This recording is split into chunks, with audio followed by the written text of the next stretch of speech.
എനിക്ക് സ്വന്തമായിട്ട് ചെയ്യാനാണ് മെയിൻ ഡോറിൻ്റെ ഇപ്പോഴുള്ള പോളിഷ് കളർ ചെയ്യണം. അതിൻ്റെ മുകളിൽ പോയി പോളിഷ് വേറെ അപ്ലൈ ചെയ്യാൻ മതിയോ?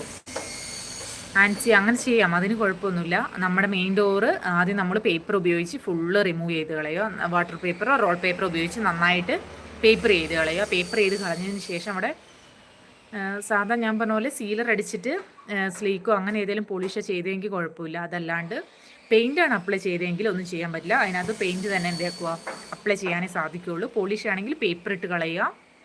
പേപ്പർ ഇട്ട് കളഞ്ഞതിന് ശേഷം സീലർ അടിക്കുക. സീലർ അടിച്ചതിന് ശേഷം ഒന്നും കൂടി പേപ്പർ ഇട്ട് കളഞ്ഞതിന് ശേഷം ഏതാണോ ഗ്ലോസി ആണോ മാറ്റാണോ പോളിഷുകൾ ഏതാണോ നിങ്ങൾക്ക് അപ്ലൈ ചെയ്യാനുള്ളത് അതങ്ങ് അപ്ലൈ ചെയ്ത് കൊടുത്താൽ മതി.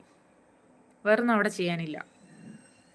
ഉപയോഗിക്കുമ്പോൾ അതിൻ്റെ ടിന്നർ വാങ്ങുക, ആ പോളിഷ് ഏതാണോ വാങ്ങുക. ഇനി അതിനകത്ത് സ്റ്റാൻഡർ കൊടുക്കണമെങ്കിൽ കുറച്ച് തേക്കും വാൾനട്ടും വാങ്ങുക. അതും കൂടെ ഒഴിച്ചിട്ട്